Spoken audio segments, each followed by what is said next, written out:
நேர்ல இந்த காலகட்டங்கள்ல எல்லார் வீட்லயும் உள்ள 40 வயத தொட்ட எல்லாருக்குமே சொல்லாம கொள்ளாம வர்ற வியாதின்றதுங்க முழங்கால் வலி. இந்த முழங்கால் வலி அந்த காலத்துல ரொம்ப கம்மி எனக்கு தெரிய. இத்தனைங்க முழங்கால் வலி இந்த காலத்துல அளவுக்கு அதிகமா இருக்கு. அப்ப என்ன காரணம்?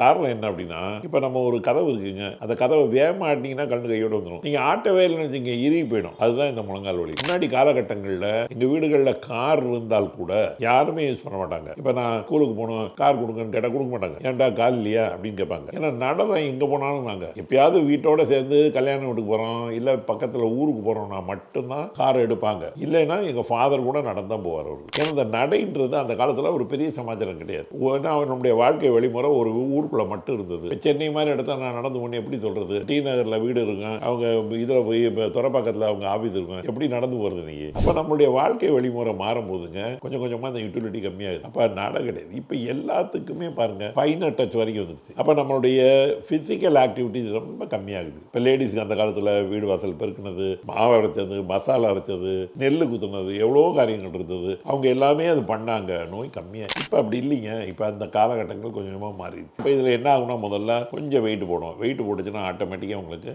தன்னுடைய உடம்பு தனக்கு செம்மையா மாறி இந்த காலில் ஆர்த்ரைட்டிஸ் வந்துடும். இந்த ஆர்த்ரைட்டிஸ் ஒரு பாடத்திட்டங்க எங்க பாடத்துல இதுக்கு நிறைய வகைகள் சொல்றாங்க அலோபதியிலையுமே. எல்லா வகைக்குமே என்ன காரணம்னு கேட்டு பாருங்க, தெரியாது. கால் எலும்பு தேஞ்சிருச்சு மொத்தமா அவ்வளவுதான் தெரியும். சரி, இதுக்கு வைத்தியம் என்னன்னா ஒரு முழுமையான வைத்தியம்ன்றது சர்ஜிக்கல் இன்டர்வென்ஷன் தான். அப்படி இல்லைன்னா என்ன பண்ணாலும் உங்களுக்கு முழுமையான ஒரு வைத்தியம் கிடையாது. காரணம் என்ன, நான் யாரையும் குறைச்சு சொல்ல, நான் அலோபதி டாக்டர் நான் சொல்றேன், வலி மாத்திரை மட்டும்தான் எங்களால தர முடியும். அப்ப இந்த வலி மாத்திரை நீங்க சாப்பிட்றதுனால உங்க வலியை நீங்க உணர மாட்டீங்க, ஆனா வியாதி அப்படியே தான் இருக்கும். தயவு செஞ்சு புரிஞ்சுங்க. அப்ப ஒரு காலகட்டங்களில் நீங்க இந்த வலி மாத்திரை சாப்பிட என்ன ஆகும்னா வயிற்றுல அல்சர் வந்துடும். அப்ப காது வலி போய் திருகு வலி வர்ற மாதிரி ஆகிடும். இதுதான் உள்ள பிரச்சனை. இதுல வலி வந்தவுடனே கொஞ்சம் நடையும் உங்களுக்கு குறையும். அப்ப வெயிட் போடும். வெயிட் போறதுனால அழுத்தம் ஜாஸ்தி ஆகுறதுனால தேய்மானம் கொஞ்சம் ஆகும். அப்புறம் திருப்பி வெயிட் போடும். இதுதாங்க இப்போதைக்கு யதார்த்தமா உள்ளது. ஆனா சர்ஜரி பண்ணீங்கன்னா 100% நல்லாயிரும். அதெல்லாம் ரோபோட்டிக் சர்ஜரிலாம் வந்துருச்சு. அதெல்லாம் அற்புதமானது. அதெல்லாம் பண்ணீங்கன்னா உடனே கம்ப்ளீட்டா நல்லாயிடும். லிட்டில் எக்ஸ்பென்சிவ், அவ்வளவுதான். Very simple. இதுக்கு எளிமையான வைத்திய முறை எங்க அக்குபஞ்சர்ல நாங்க அழகா சொல்லுவோம். ஒரு எலும்பு இருக்குங்க, இந்த எலும்பு உடையுது, பிராக்சர் ஆகுது. நான் மாவு கட்டு போடுறேன், எப்ப கழட்டுவேன்? 6 வாரம் டு 8 வாரம் கழிச்சு தான் கழட்டுவேன். அது என்ன கணக்குன்னா, உடம்புல எலும்பு வளர்றதுக்கு உடம்பு எடுத்துக்கொள்ற டைம் 6 வாரம் டு 8 வாரம். இந்த 6 வாரம் டு 8 வாரம் நீங்க டெய்லி அரை மணி நேரம் வைத்தியத்துக்கு வந்தீங்கன்னா எப்பேற்பட்ட இதுனாலும் 90% எங்களுக்கு கடவுள் நல்லாயிடும். இதுல சில விஷயங்கள் சர்ஜரி பண்ணா தான் நல்லா இருக்குன்றத நாங்க அலோபதி டாக்டர் முதல்ல உங்களை சொல்லி வேணாமா அது பண்ணாதீங்கன்னு சொல்லிடுவோம். சர்ஜரி பண்ணியே தீரணும். ஆனா கிட்டத்தட்ட 70% நான் சொல்றேங்க, சர்ஜரி பண்ண வேண்டிய அவசியமே இருக்காது. ஒரு 30% சர்ஜரி பண்ணி தான் நீங்க ஆகணும். இது முழங்கால் வலிக்கு மூட்டு வலிக்கு மட்டும் இல்லைங்க, கழுத்து வலி, பின்னாடி வலி, இது எல்லாத்துக்குமே அக்குபஞ்சர் ஒரு அருமையான தீர்வு. இப்ப நீங்க நடத்துல என்னென்ன பாருங்க, குளிர்ச்சி உங்களுக்கு பிரச்சனையாகும். நீங்க ரொம்ப நடந்தா பிரச்சனையாகும். ஓவரா பயப்படுறவங்க இருப்பாங்க, அவங்களுக்கு இருக்கும். அது எப்படி உதாரணம் சொல்றேங்க கேளுங்க. இப்ப நம்ம மலை மேலே ஏறுறோம், நம்மளுடைய எலும்பு நார்மல் வெயிட், நார்மலா ஸ்ட்ரென்த் இருக்க போய் தான் நம்மளை தூக்கிட்டு போகுது மலைக்கு. அன்னைக்கு ஒன்றும் ஆகாது. மலை உச்சியில போய் பள்ளத்தை எட்டி பாருங்க, காலெல்லாம் ஆடும். எப்படிங்க உடனே அதனுடைய அந்த ஸ்ட்ரென்த் குறையும், எலும்போட ஸ்ட்ரென்த் குறையும்? நம்பிக்கை இல்லை. ஏறும் போது நம்மளை தூக்கிட்டு போற ஒன்று அங்கிருந்து எட்டி பார்த்தா எப்படி ஆடும்? ஏன்னா பயம்ன்ற ஒரு கேரக்டர் கிட்னி மெரிடியனை கெடுக்கும். கிட்னி மெரிடியன் தான் அந்த போனோட தெம்புக்கு முக்கிய பங்காற்றும். அப்ப அந்த இடத்துல உங்களுக்கு அந்த பலம் போறதுனால ஆடும். அப்ப ஒருத்தங்க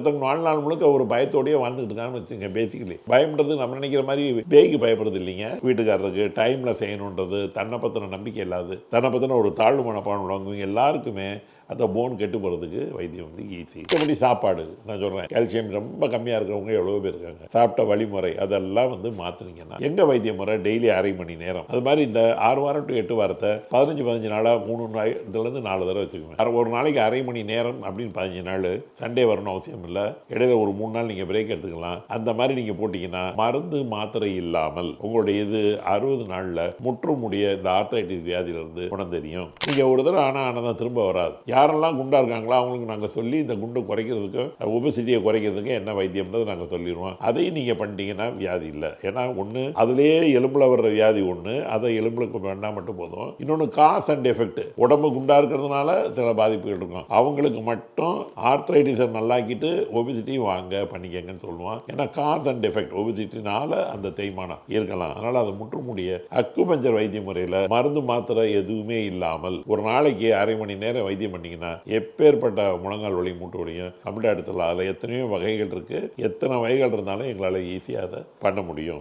ஏன் வருதுன்னு மட்டும் உங்களுக்கு விலைக்கு சொல்லிடுறேன். முழங்கால்ன்ற ஒரு இடம் தாங்க 360 டிகிரி மடக்கலாம். கை கூட இவ்வளோதான் முடியும். முழங்கால கம்ப்ளீட்டாக மடக்கலாம். அதில் மேலே ஒரு எலும்பு, கீழே 2 எலும்பு, நடுவில் ஒரு சில்லு, மொத்தம் 4 எலும்பு சேர்ற இடம் முழங்கால். நம்ம உடம்பை தூக்குறதுங்க நம்ம நினைக்கிற மாதிரி கணுக்கால் கிடையாதுங்க, முழங்கால் தான். ஏன்னா நீங்கள் காலத்துக்கு வைப்பீங்க, முழங்கால் கிட்ட ஒரு பெண்ட் ஆகும். அப்புறம் அந்த பெண்டை நிமித்துறது தான் நம்ம நடை. அதனால தான் எல்லாருக்கும் அந்த முழங்காலில் ஸ்ட்ரெஸ், உடம்போட அழுத்தம் கூடிக்கிட்டே போகிறதுனால முழங்காலில் பிரச்சனை வந்துடும். இப்போ இந்த ரெண்டுத்துக்கு நடுவுலங்க ஒரு ஃப்ளூயிட் இருக்கும், சைனோல் ஃப்ளூயிட். அதுதான் கிரீஸ் மாதிரி. இது எல்லாத்தையும் கொஞ்சம் கரகரன்னு தேய்க்காம இருக்கும். அது கம்ப்ளீட்டாக தேஞ்சு போகிறதுனால, உள்ள ஹீட்னாலேயோ சரியான செரிமானம் எல்லாமே தேஞ்சு போகிறதுனால எலும்பு ஒன்னோட ஒன்று உரசுறது தான் உங்களுடைய ப்ராப்ளம். ஸோ நாங்கள் அக்குபஞ்சர் வைத்திய முறையில் நீட்லிங்னால அந்த நீரை சரியாக்கிடுவோம், இல்லை அளவுக்கு அதிகமாக இருக்க நீரை குறைச்சிருவோம். எல்லாமே எங்களுக்கு ஒவ்வொன்றுக்கும் இப்போ அது ஆர்த்ரைட்டிஸாக இருக்கட்டும், ரொமாட்டிக் ஆர்த்ரைட்டிஸாக இருக்கட்டும், ரொமட்டாய்டாக இருக்கட்டும், ஆஸ்டியோ ஆர்த்ரைட்டிஸாக இருக்கட்டும், எதாக இருந்தாலும் எங்களுக்கு வைத்தியம் இருக்குது. இந்த ஆர்த்ரைட்டிஸில் ஒரே ஒரு கேள்விங்க, நீங்கள் யோசிச்சு பார்த்தா தெரியும். ரொமாட்டிக் ஆர்த்ரைட்டிஸ்னு ஒரு வியாதி இருக்குது. அதில் பாருங்க, இன்னைக்கு இங்கே வலிக்கும். ஒரு 20 வயசுக்கு மேலே, 8லேருந்து 20 வயசுக்குள்ள உள்ளவங்களுக்கு இது ஆரம்பிச்சிடும். பெண்களுக்கு இங்கே வலிக்குங்க. மரணம் பார்த்தா இது நல்லா இருக்கும், இங்கே வலிக்கும். மரணம் பார்த்தா இங்கே நல்லா இருக்கும், இங்கே போயிடும். ஃப்ளிட்டிங் அண்ட் ஃப்ளீட்டிங் இன் நேச்சர்னு எங்கள் பாடம். ஒரு சிம்பிள் கேள்வி கேட்குறாங்க, இந்த இடத்துல ஒரு கிருமி இருக்குது, அதில் பாதிப்பு இருக்குன்னா மறுநாள் எப்படி நல்லா போய் அடுத்தது போகும்? உடனே நல்ல சான்ஸே இல்லைங்க.